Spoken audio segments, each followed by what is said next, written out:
Tonight, we descend. They told Lucy her sister died in a tragic accident, that she slipped, that it wasn't her fault, but every night since the funeral, Lucy dreams of a place that feels too real, a place of rot, blood, and shadows that whisper her name. Her sister is calling from the dark, begging to be saved.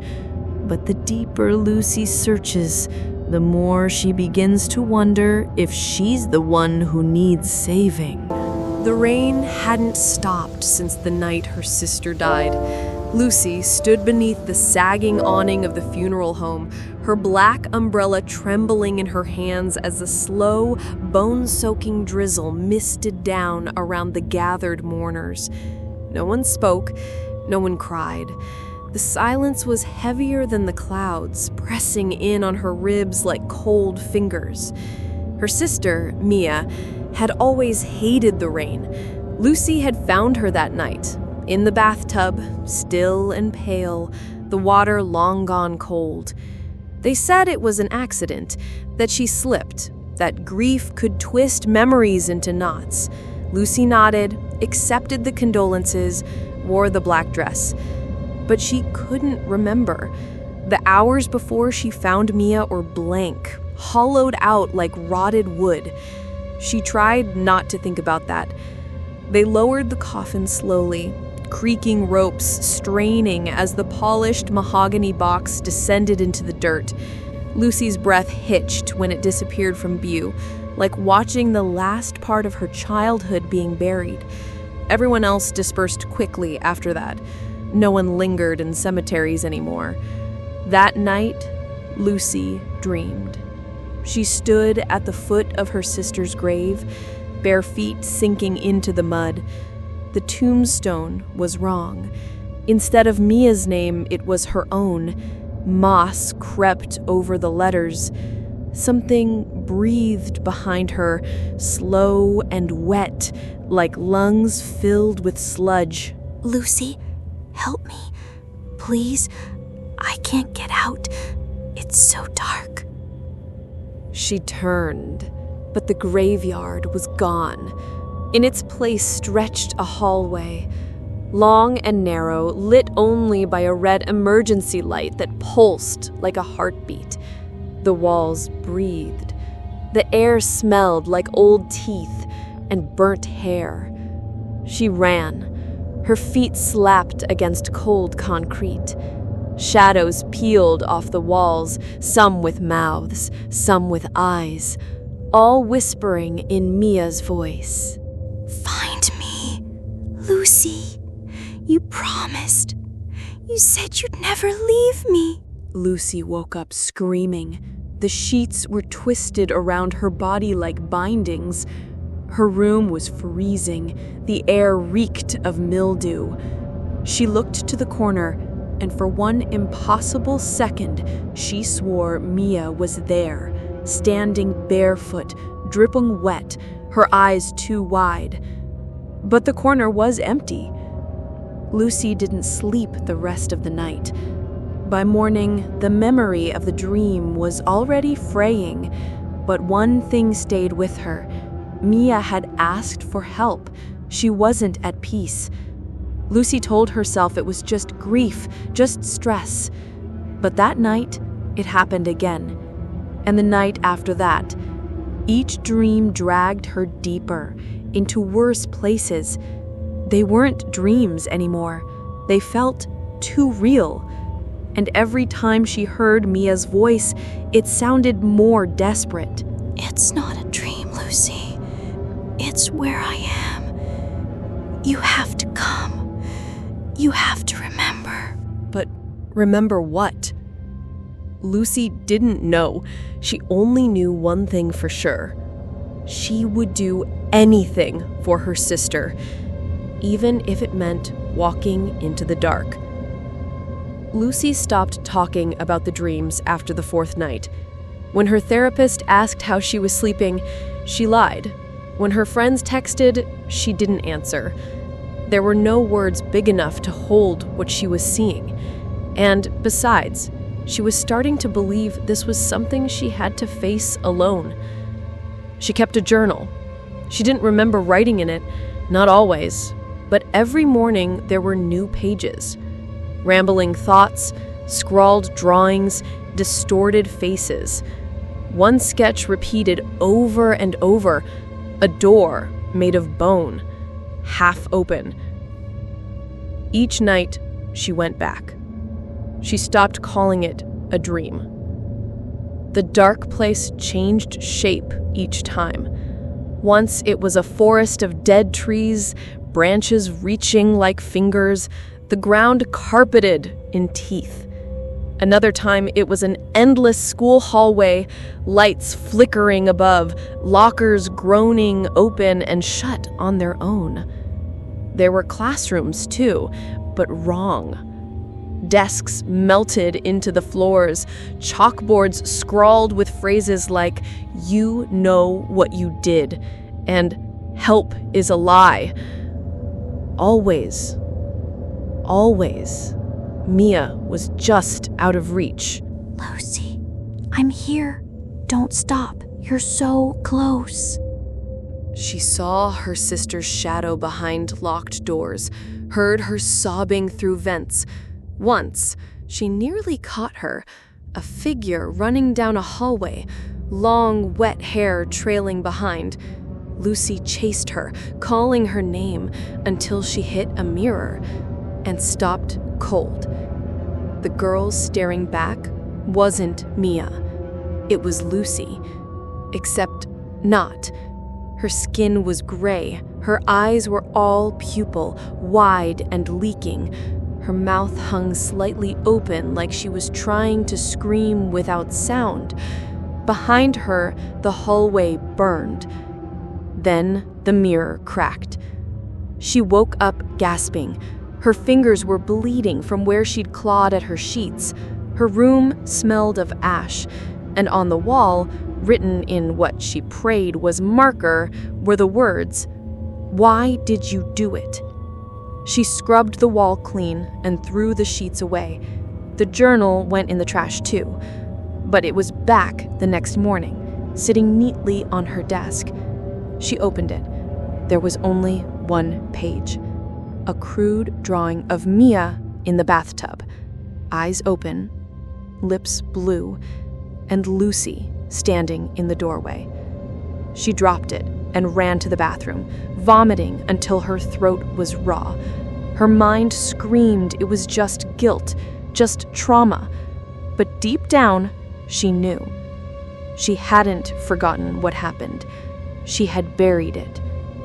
That night, when the dream began again, the hallway was gone. She stood at the top of a spiral staircase made of nails. Each step whispered, Confess. At the bottom, a new door, bone white, cracked open, breathing. Please, Lucy, please, come in. Lucy placed her hand on the doorknob. It was warm, and it pulsed like a beating heart. Lucy stepped through the bone-white door and into darkness. It wasn't empty, not really. The air pressed against her skin like wet velvet, and she could hear her own heartbeat echoing far too loudly. Then, faintly, the walls began to breathe again, pulling and expanding in rhythm with something unseen. She was in a hospital, or some warped memory of one. The walls were covered in peeling floral wallpaper, the color of spoiled milk. The lights flickered overhead, revealing long corridors with rusted gurneys and broken wheelchairs. Doors lined the hall, each marked with names she didn't recognize, scratched out and rewritten in charcoal. The names bled. She walked. Her bare feet left prints behind her. Not just water, but something thicker. She didn't look down. A room to her left burst open with a metal clang. Inside, a little girl stood with her back to Lucy. The room was tiled, stained yellow and brown. Chains hung from the ceiling like veins. Mia? The girl turned. It wasn't Mia. It was Lucy. A younger Lucy, 8, maybe 9 years old. Her dress soaked in something black. Her mouth was sewn shut with red thread. Lucy stumbled back. The girl raised one hand and pointed at the wall. A mirror materialized. In the reflection, Lucy saw herself holding something heavy, a ceramic lamp. Blood spattered across the base. Her reflection was smiling. The light bulbs above exploded, plunging the room into darkness. She fled. Door after door opened as she ran. Each one showed something worse. A woman screaming in a locked bathroom stall, blood pouring from her eyes. A boy curled into a ball under a desk, whispering, "She made me do it. She made me." A television playing static, the words, "Wake up, Lucy," flickering on the screen, in between shrieks. This is what it looks like, Lucy, when you lie to yourself, when you forget. Lucy screamed. I'm trying to find you. Just tell me where you are. But you already know. Lucy collapsed to her knees. The wallpaper peeled itself off in long strips, revealing words etched into the plaster underneath, again and again. She knows what she did. From the end of the hallway, footsteps. Slow, dragging. A shadow emerged, tall and twisted. At first she thought it was a man, but then she saw its face. It was Mia, but distorted, half-melted, eyes hollow, mouth moving in silence. Lucy ran again, deeper into the belly of the nightmare. This place wasn't hell, it wasn't purgatory, it was memory, and something inside it had been waiting for her. She turned a corner and found another door. This one was labeled with her sister's name, Mia Thorne. Underneath it, scrawled in something fresh, "Do not enter." She reached for the handle anyway.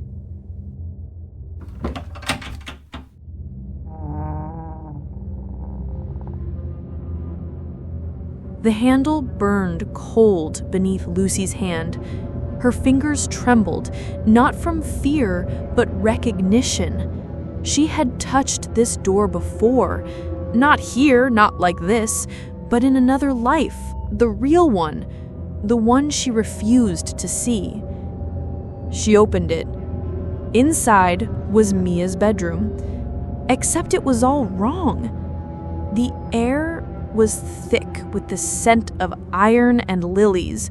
Her sister's stuffed animals hung from the ceiling with twine.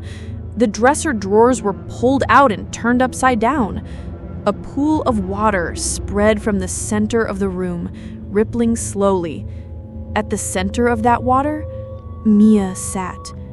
She was facing away, hair matted, arms wrapped around her knees. The surface of the water shimmered with shifting images. The funeral, the bathtub, Lucy screaming into a mirror, blood on her hand. Mia, is that really you? Mia didn't answer. Lucy stepped into the water. It wasn't cold, it was body temperature, like bath water left too long. It clung to her skin, thick as syrup. With each step, the memories on the surface distorted. She saw herself as a child pushing Mia too hard on a swing. A teenage fight, screaming, a slammed door, a shattered snow globe. And then, the night. Lucy stood in the doorway of the bathroom. Mia was in the tub, dazed, crying. Lucy shouted something, voice hoarse. Her hands were shaking. She picked up the lamp. The vision cut out. You said you loved me. I didn't mean to. I was just angry. I didn't know. But you did it. Her face was pale and swollen, blue lips, bruised temples. Her eyes were glassy and black, like the water around them. I blocked it out. I forgot. I didn't want to remember. Mia's image shimmered. She changed. Now it was Lucy in the water, Lucy crying, Lucy holding her head, rocking, Lucy whispering apologies to no one. Then 2 Lucys, then 4, reflections in the water, all twisted and broken. One pulled her hair, one bled from the eyes, one screamed and screamed and screamed. You did this. You brought her here. You buried the truth. You deserve this. The water boiled. Hands reached from beneath the surface, grabbing her ankles, her wrists. They pulled. She screamed.